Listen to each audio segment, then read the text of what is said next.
Hello class 8, welcome to Zenith Guru fundamental. मैं हूं निकी पंडित and हम यहाँ पे कर रहे हैं साइंस का chapter number 3, the ultimate treasure, and we are on lecture number 3। So last time हमने कुछ डिजीजेस के बारे में देखा था कि फूड एंड वाटर से, ठीक है, किस टाइप के डिजीजेस जो हैं वो स्प्रेड होते हैं। Now will talk about the diseases transmitted by insect, है ना। लास्ट टाइम मैंने इसको स्किन बोल दिया था, बट ठीक है, that is not skin, that is insects, ठीक है। So disease transmitted by insects, insects की वजह से कौन कौन से डिजीज ट्रांसमिट होते हैं, इनके बारे में हम आज की क्लास में बात करते हैं, ठीक है। सबसे पहले बेटा हम बात करते हैं यहाँ पे मलेरिया के बारे में।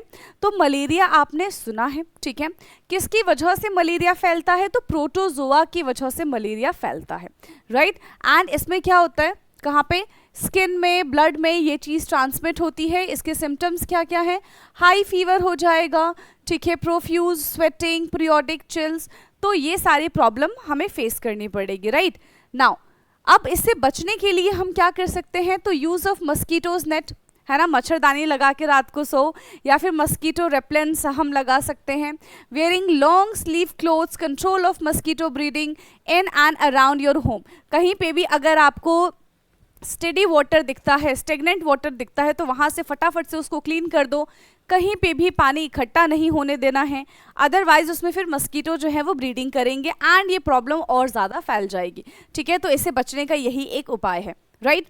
Now the second disease is dengue fever, ठीक है। Dengue fever, break bone fever, ठीक है। तो ये ऐसा बहुत खतरनाक सा, ऐसा हम बोल सकते हैं, बुखार हो जाता है हमको। यहाँ पे ऐसा लगता है कि पूरी हड्डियाँ हमारी टूट रही हैं, राइट। और ये किसकी वजह से फैलता है? ये फैलता है वायरस की वजह से।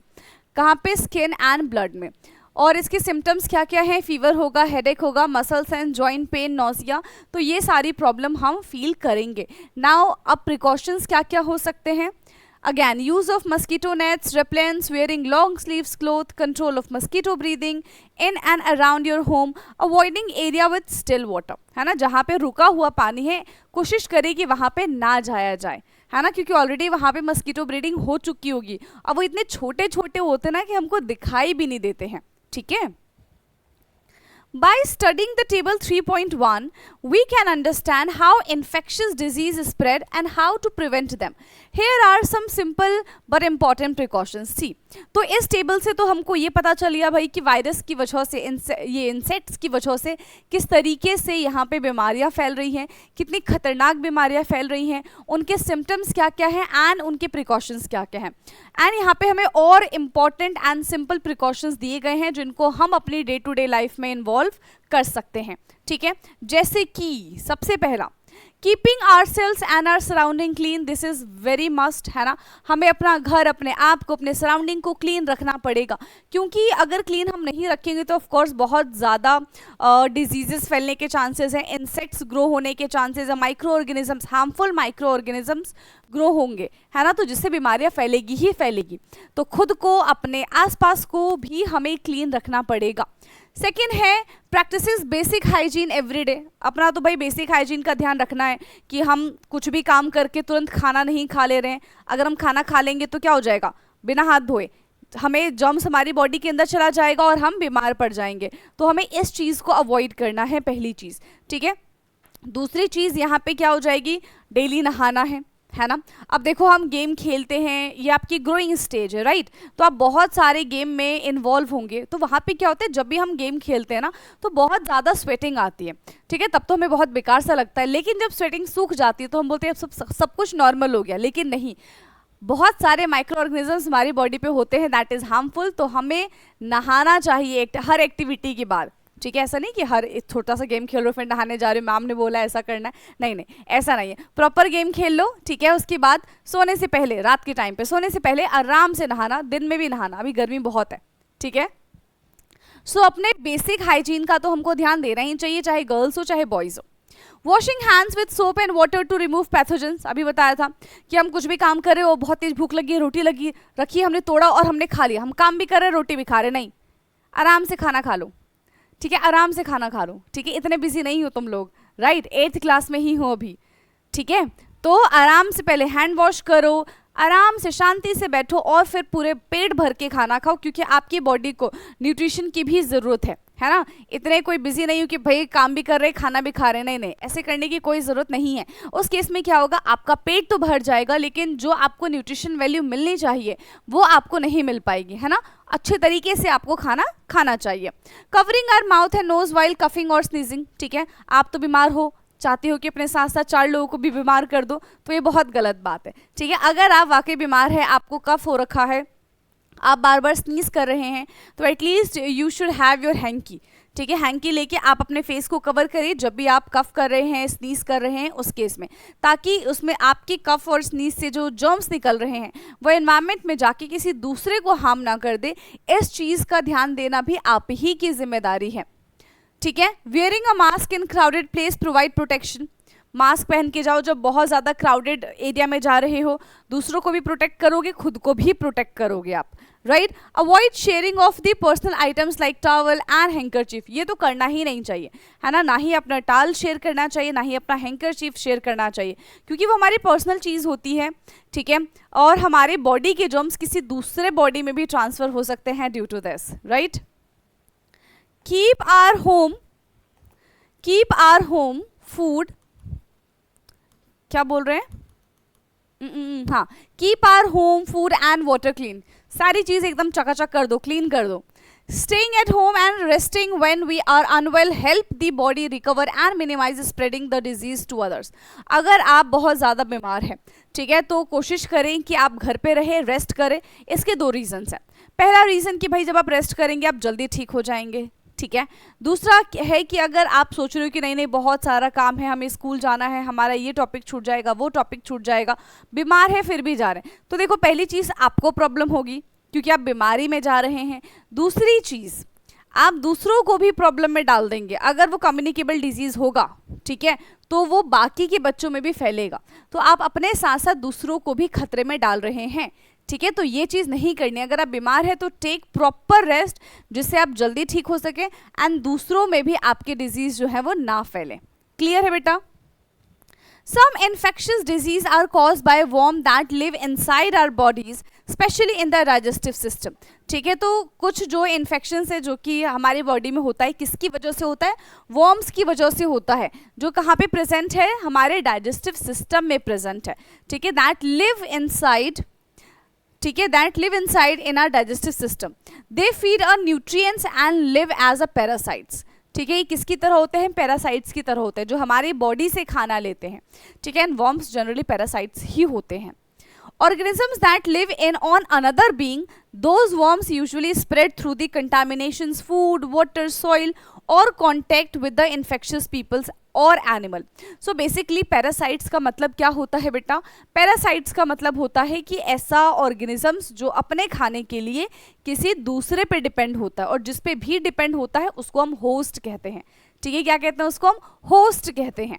Now 3.4.2 how are non communicable disease cause, ठीक है। कम्युनिकेबल डिजीज के बारे में तो हमको पता चल गया, लेकिन नॉन कम्युनिकेबल डिजीज किस तरीके से स्प्रेड होती है इसके बारे में हम बात करते हैं। So you learn that non-communicable disease like cancer, diabetes and asthma are linked to lifestyle, diet and the environment. किस किस पे डिपेंड करता है, ये पर्सन टू पर्सन नहीं फैलता है, ये या तो जेनेटिक्स होंगे, ठीक है, या तो हमारी लाइफस्टाइल की वजह से बिगड़ रहा होगा, हमारे प्रॉपर डाइट ना लेने की वजह से बिगड़ रहा होगा, या तो एनवायरमेंटल फैक्टर यहाँ पे काम कर सकता है, ठीक है। They are the most common cause of death in India and in grade 6 you also learn about the disease like scurvy, anaemia and goiter. पढ़ा है ना, पढ़ाई की नहीं पढ़ा। स्कर्वी क्या होता है, हाँ, scurvy, anaemia and goitre. Goitre में हमारा ऐसा स्वेल, ये जो गला है, गर्दन है, वो क्या हो जाता है, स्वेल हो जाता है due to the deficiency of iron, ठीक है। और नॉट आयरन, सॉरी आयरन नहीं होता, आयोडीन होता है। ये हमारा आयोडीन की कमी से होता है, ये हमारा आयरन की कमी से होता है, और ये हमारा विटामिन की कमी से होता है, ठीक है। ये हमारा किसकी वजह से होता है, विटामिन सी की कमी से होता है, ठीक है। क्लियर, जिसमें ब्लीडिंग गम्स हो जाते हैं, ऐसे दांतों से खून आने लग जाता है, राइट। तो ये सारी डिजीजेस हमने ऑलरेडी क्लास 6 में पढ़ रखा है। इसके बाद है now what will happen if I take excess amount of iodine? क्या होगा कि भाई अगर हम एक्सेस अमाउंट ऑफ आयोडीन ले लें, देखो किसी चीज़ का भी लिमिटेड होना, बहुत कम होना या फिर किसी चीज़ का बहुत ज़्यादा होना, दोनों ही हमारे लिए नुकसानदायक है। ठीक है, याद रखना, दोनों ही हमारे लिए नुकसानदायक है। अगर कमी हो जाएगी तो भी दिक्कत हो जाएगा, एक्सेस में हो जाएगा तो भी दिक्कत हो जाएगी। ठीक है, which are caused by the lack of specific nutrients in diet। तो एनीमिया, गोइटर, स्कर्वी, ये सब किसकी वजह से होता है? हमारे फूड में कुछ स्पेसिफिक न्यूट्रिशन की कमी हो जाती है, जिसकी वजह से ये डिजीज हमारी बॉडी में आ जाती हैं। They are called deficiency disease. तो इसीलिए हम इनको क्या कहते हैं बेटा? डिफिशियंसी डिजीज कहते हैं। डिफिशियंसी का मतलब होता है किसी की कमी की वजह से डिजीज हो जाना। ठीक है, क्या होता है डिफिशियंसी का मतलब? किसी की कमी की वजह से डिजीज हो जाना। Disease such as cancer, diabetic and asthma may often persist for a long time। ऐसा नहीं है कि एक दिन में ख़त्म हो जाएगा, 2 दिन में ख़त्म हो जाएगा, 1 हफ्ते की छुट्टी लो, ट्रीटमेंट कराओ और ठीक हो जाएगा। बिल्कुल नहीं, ये बीमारियां सालों साल चलती हैं। ठीक है, डायबिटीज़ है, कैंसर है, ये बहुत सालों साल तक इंसान की बॉडी में रहती है। More than 3 month and are refer to as a chronic disease. तो इस टाइप की डिजीज़ को, जो 3 महीने से ज़्यादा डिजीज़ हमारी बॉडी में रहती हैं, उनको हम क्रोनिक डिजीज़ कहते हैं। कौन सी डिजीज़ कहते हैं बेटा? उनको हम क्रोनिक डिजीज़ कहते हैं, जो लंबे टाइम तक हमारी बॉडी में रहती हैं। ठीक है, now diabetes is a common disease which is becoming more prevalent in adult as well as in children. आजकल देखो हर घर में आपको डायबिटिक पर्सन मिल जाएंगे, है ना? आजकल हर घर में आपको डायबिटिक पर्सन मिल जाएंगे। देखो डायबिटीज़ कैसे होता है, सबसे पहली चीज़ तो ये जेनेटिक है। ठीक है, अगर जेनेटिक भी नहीं है, पहली बार किसी को हो रहा है, तो रीज़न उसका लाइफस्टाइल हो सकता है, वो किस टाइप का खाना खा रहा है उस पर भी डिपेंड कर सकता है। ठीक है, डायबिटीज़ में क्या होता है, बॉडी में ना प्रोटीन सिंथेसाइज होना बंद हो जाता है। बेसिकली हम प्रोटीन की अगर मैं बात करूँ तो उसमें भी इंसुलिन, हमारी बॉडी में इंसुलिन सिंथेसाइज नहीं हो पाता, इंसुलिन नहीं बन पाता है, जिसकी वजह से डायबिटीज़ हो जाती है। शुगर का लेवल जो है वो बढ़ जाता है। ठीक है, एंड इसको कंट्रोल करने के लिए हम बाहर से इंसुलिन लेते हैं ताकि कंट्रोल रहे। Okay, so diabetes is a common disease which is becoming more prevalent in adult as well as in children. In fact, India now has one of the highest number of the people with diabetes in the world। तो हमारे India में सबसे ज़्यादा, ठीक है, diabetic patient यहाँ पे हैं, सबसे ज़्यादा डायबिटिक पेशेंट है। And it often develop due to the combination of the hormonal imbalance, unhealthy eating habit, lack of physical activity, being overweighted और ओबेस एंड अदर रीजंस। तो ये सारे के सारे रीजंस हैं जिसकी वजह से एक इंसान को डायबिटीज़ हो सकती है। सबसे पहला क्या है भाई कि उनका हार्मोनल इम्बैलेंस हो सकता है। ठीक है, जो भी वो खाना खा रहे हैं that is unhealthy, junk food खा रहे हैं, फिजिकल एक्टिविटी नहीं कर रहे हैं, तो उनका लाइफस्टाइल सही नहीं है, उनका एनवायरनमेंट सही नहीं है, तो इन सब की वजह से भी डायबिटीज़ होता है। अगर जेनेटिक नहीं है तो, अदरवाइज अगर जेनेटिक है तो फिर किसी भी रीज़न की जरूरत नहीं पड़ेगी, वो तो हो ही जाएगा अगर हम प्रॉपर टेक केयर अपनी बॉडी की नहीं करते हैं तो। ठीक, let us learn more about the cause of the non communicable disease and their preventions.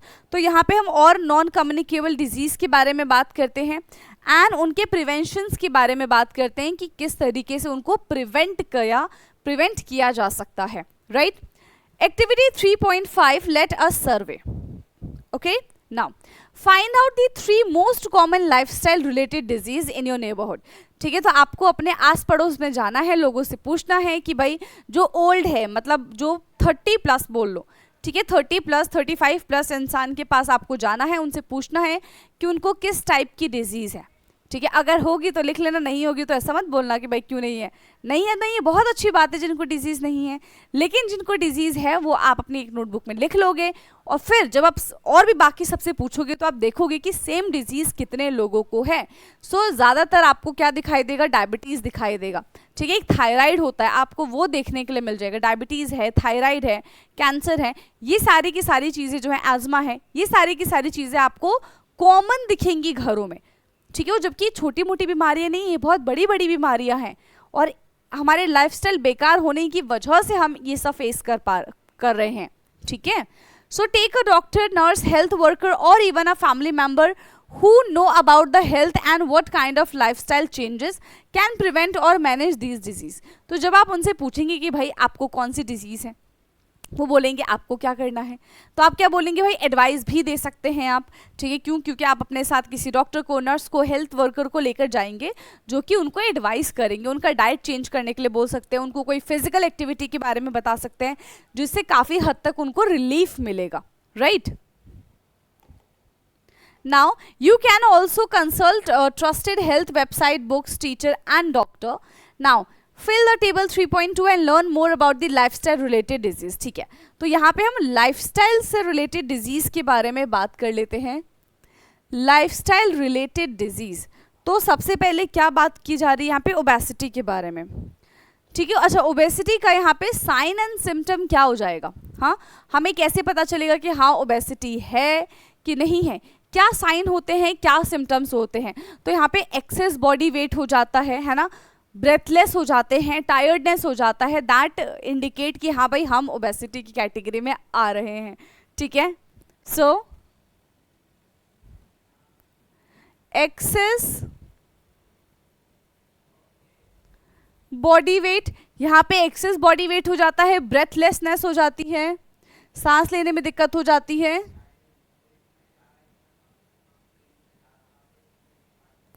And tiredness, है ना, जल्दी जल्दी हम थक जाते हैं, ठीक है। सजेस्टेड लाइफस्टाइल क्या होना चाहिए भाई, कि क्या सजेस्ट करें, eating a balance diet and exercise regularly, ये करने से सब कुछ ठीक रहेगा। फिर हम सेकेंड बात करते हैं डायबिटिक के बारे में। सो डायबिटिक के सिम्टम्स क्या है, फ्रिक्वेंटली यूरिनेशन, जब बहुत जल्दी जल्दी हम वॉशरूम जाने लगते हैं तो एक रीज़न हो सकता है कि yes it may be we are diabetic, maybe, ठीक है। एक्सेसिव थर्स्टी, बहुत ज़्यादा प्यास लगना, बहुत ज़्यादा वॉशरूम जाना, वेट लॉस होना, थक जाना, एंड स्लो हीलिंग, मतलब कभी भी आपको चोट लग जाती है तो वो इतनी जल्दी ठीक नहीं होगा, it will take more and more time, ठीक है। नाउ लाइफस्टाइल आप क्या सजेस्ट करेंगे भाई, यहाँ पे क्या सजेस्ट करेंगे डायबिटिक में, अवॉइड एक्सेस शुगर, है ना, अवॉइड एक्सेस शुगर, भाई जितना कम हो सके शुगर, हमको उतना कम शुगर यहाँ पे इनटेक करना है ना, avoid excess sugar, exercise regularly, exercise regularly, बिल्कुल हर दिन आपको एक्सरसाइज करना है ताकि आपकी बॉडी जो है वो मेंटेन रहे, and maintain a healthy diet, maintain a healthy diet, आपको यहाँ पे अपना हेल्दी डाइट भी मेंटेन करना है, ठीक है, आपको अपना हेल्दी डाइट भी मेंटेन करना है। नाउ हाई ब्लड प्रेशर के बारे में बात करें, अगर बीपी बढ़ जाता है, हाई ब्लड प्रेशर, तो हेडेक होने लग जाता है, चेस्ट पेन होने लग जाता है, ठीक है। तो सबसे पहले क्या हो जाएगा, हमें सबसे पहले हेडेक होगा, चेस्ट पेन हो सकता है, तो ये तो सिम्टम्स है। अब इससे बचा कैसे जा सकता है, तो रिड्यूस सॉल्ट इनटेक, ठीक है, सॉल्ट इनटेक थोड़ा कम करना पड़ेगा, रिड्यूस सॉल्ट इनटेक, भाई ज्यादा सॉल्ट नहीं खाना चाहिए अदरवाइज बीपी बढ़ जाएगा। Again exercise regularly, avoid stress, ठीक है, exercise regularly and avoid stress, आपको बिल्कुल भी स्ट्रेस नहीं लेना है, आपको बिल्कुल भी स्ट्रेस नहीं लेना। Now the fourth is heart disease, ठीक है, हार्ट से रिलेटेड डिसीज आजकल बहुत ज्यादा है। इसमें क्या होता है, चेस्ट पेन होता है, शॉर्टनेस ऑफ द ब्रेथ है, टायर्डनेस है, ठीक है, चेस्ट पेन है,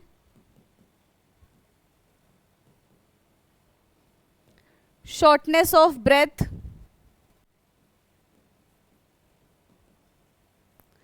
टायर्डनेस, ठीक है, बहुत जल्दी थक जाते हैं। एंड क्या चीज़ हमको यहाँ पे अप्लाई करना चाहिए, तो हेल्दी डाइट होना चाहिए, रेगुलर एक्सरसाइज होना चाहिए, and no smoking and junk food, कोई जंक फूड नहीं लेना है, कोई स्मोकिंग हमको नहीं करनी है, ठीक है। बैलेंस डाइट होना चाहिए,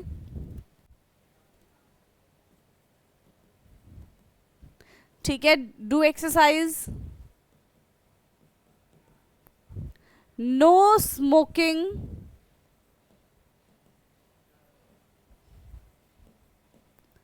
एंड जंक फूड, कोई स्मोकिंग नहीं, कोई जंक फूड नहीं। तो ये सारे के सारे प्रिकॉशंस हैं जो कि आपको पता होने चाहिए, ठीक है। अगर किसी को कोई भी डिजीज है तो एटलीस्ट इन चीज़ों का तो ध्यान रखना ही चाहिए, ठीक। Now be a scientist, okay. So यहाँ पे क्या दे रखा है बी अ साइंटिस्ट में, अरे अरे इसको तो क्या हो गया है, चलो भाई, बी अ साइंटिस्ट है ना। So you are a little scientist, ठीक है। यहाँ पे किसके बारे में बात की जा रही है, तो यहाँ पे बात की जा रही है डॉक्टर कमल राणा देव के बारे में, जो कि 1917 में बॉर्न हुए एंड 2001 में इनकी डेथ हो गई। Was a pioneering biomedical researcher, ठीक है। ये कौन थी, ये बायोमेडिकल रिसर्चर थी। इन्होंने काफ़ी सारी स्टडीज़ की, how hormones and certain virus are linked to cancer, helping improvement its treatment and prevention. किस तरीके से हमारे जो हॉर्मोन्स है, ठीक है, किस तरीके से जो हमारे हॉर्मोन्स हैं it's interlinked with the certain viruses and that linked with the cancer, किस तरीके से इंटरलिंक्ड है एक दूसरे से। कैंसर के ट्रीटमेंट में इम्प्रूवमेंट किस तरीके से होगा, प्रिवेंशन क्या क्या हो सकता है, इन सारी चीज़ों पे इन्होंने रिसर्च की। Her worked also shows how tobacco diet and pollution can raise the risk of the cancer. इन्होंने हमको ये भी बताया कि टोबैको की वजह से, है ना, ये जो गुटखा तंबाकू इनकी वजह से, ठीक है, पुअर डाइट की वजह से एंड पोल्यूशन की वजह से किस तरीके से हमें कैंसर का जो खतरा है हमारी लाइफ में वो धीरे धीरे बढ़ रहा है। Highlighting the importance of the healthy lifestyle, और इन्होंने हेल्दी लाइफस्टाइल पे बहुत ज़्यादा जोर दिया। हम सबको समझाने की कोशिश की कि भाई जितना ज़्यादा हेल्दी हमारा लाइफस्टाइल होगा उतना बेटर हमारी ज़िंदगी होगी एंड उतने कम ही हमें डिजीज़ होंगे, ठीक है। ये बात तो आप सब मानते हो कि नहीं मानते हो, मानते हो ना, हाँ पता है मुझे। Now 3.5 how to prevent and control disease, ठीक है। अब हम डिजीज से कैसे प्रिवेंट कर सकते हैं खुद को एंड डिजीज को किस तरीके से कंट्रोल करेंगे इसके बारे में बात करते हैं। So you might have heard the phrase prevention is better than cure, सुना तो होगा, है ना, सुना तो होगा। Prevention is better than cure मतलब कोई बीमारी आने से पहले ही उसको क्या कर दो, उसको आने से ही पहले ठीक कर दो, बाद में दवाइयाँ खाने के बाद उसको ठीक करने से बेटर है कि उसको पहले ही ठीक कर दो। प्रिवेंशन इज बेटर, पहले ही प्रिवेंशन कर दो, बाद में क्योर करने से लाख गुना बेहतर होता है। Now it is important to protect ourselves from both communicable and non communicable disease. तो चाहे किसी भी टाइप की डिजीज हो, चाहे फैलने वाली डिजीज हो या फिर बिना फैलने वाली डिजीज हो, हमें इन दोनों से खुद को बचाना है। कैसे बचाएंगे, जो भी इनके प्रिवेंशन मेथड्स है उनको अप्लाई करके, ठीक है, हम खुद को बचा सकते हैं। Now activity 3.6 let us read. So यहाँ पे है Orissa community led sanitation campaign, ठीक है। In Bhadrak district, Odisha, a community sanitation campaign helped more people build and use toilet, and these reduce open defecation significantly and improve the child health with fewer cases of diarrhea and infections. See, ये जो चीज़ें हैं ये आज भी कहीं ना कहीं गांव में ये प्रथा चल रही है, ठीक है, ये चीज़ें चल रही है कि लोग क्या करते हैं, लोग अपने घरों में वॉशरूम तो बनवा लेते हैं, ठीक है। पहले तो वो वॉशरूम बनाते नहीं, सबसे पहली चीज़ वो वॉशरूम बनाते नहीं है। दूसरी चीज़ कि अगर वो वॉशरूम बना भी लेते हैं तो वो क्या करते हैं भाई, बाहर जाते हैं, वो खेतों में जाते हैं, जिसकी वजह से क्या होता है, बहुत ज़्यादा गंदगी फैलती है, उसमें मक्खी आके बैठते हैं, मच्छर बैठते हैं, वही मक्खी मच्छर हमारे घरों में खाने में बैठते हैं, जिसकी वजह से हमें डायरिया जैसी प्रॉब्लम होती है, ठीक है। तो इससे बचने के लिए, ठीक है, इससे बचने के लिए भाद्रक डिस्ट्रिक्ट जो कि उड़ीसा का है, ठीक है, इन्होंने क्या किया, कम्युनिटी सैनिटेशन कैंपेन चलाया जिसमें उन्होंने लोगों के, काफ़ी सारे लोगों के क्या बनाए, बिल्ट एंड यूज टॉयलेट, ठीक है। दिस रिड्यूस ओपन डिस्फेक्शन, भाई अब टॉयलेट बन गया घर में, लोग उसका इस्तेमाल करेंगे तो बाहर जाना वो कम कर देंगे, बाहर जाना जब वो कम करेंगे तो इससे जो हेल्थ रिस्क है वो भी कम हो जाएगा। But do you infer from this case study simple step like good sanitation can greatly reduce the separations, spread the communicable disease, है ना। छोटी सी इस हेल्प से, छोटी सी इस काम से हम कितनी जिंदगियां बचा सकते हैं, कितने डिजीज होने से हम इसको बचा सकते हैं। Now Find about the such community campaign held in your location and share in your classes and discuss with your peer about the impact of such initiatives. And अगर आपके आसपास आपके भी शहर में इस तरीके का कोई भी कैंपेन होता है, ठीक है, कोई भी कैंपेन अगर होता है आपके लोकेशन में, तो आपको ये चीज़ अपने क्लास में डिस्कस करनी चाहिए. उसके क्या क्या बेनिफिट्स हैं, ये सारी चीज़ें आपको डिस्कस करनी चाहिए ताकि आपका नॉलेज बढ़े. ठीक है. Now impact such is initiative, and उस इनिशिएटिव का आपकी लाइफ में क्या इम्पैक्ट पड़ रहा है आपको ये भी पता होना चाहिए. चलिए, सो यहाँ से ability of a body to fight disease, यहाँ से बेटा हम नेक्स्ट क्लास में करेंगे. ठीक है, यहाँ से हम अपने नेक्स्ट क्लास में करेंगे. ओके, सो आई होप कि आज की क्लास में जितनी भी चीज़ें मैंने आपको बताई हैं सारी की सारी चीज़ें आपको समझ में आई होंगी, एंड बाकी का डिस्कशन अब हम करेंगे अपने नेक्स्ट क्लास में. तब तक के लिए पढ़ते रहिए. Thank you so much and good night everyone. Bye bye, take care.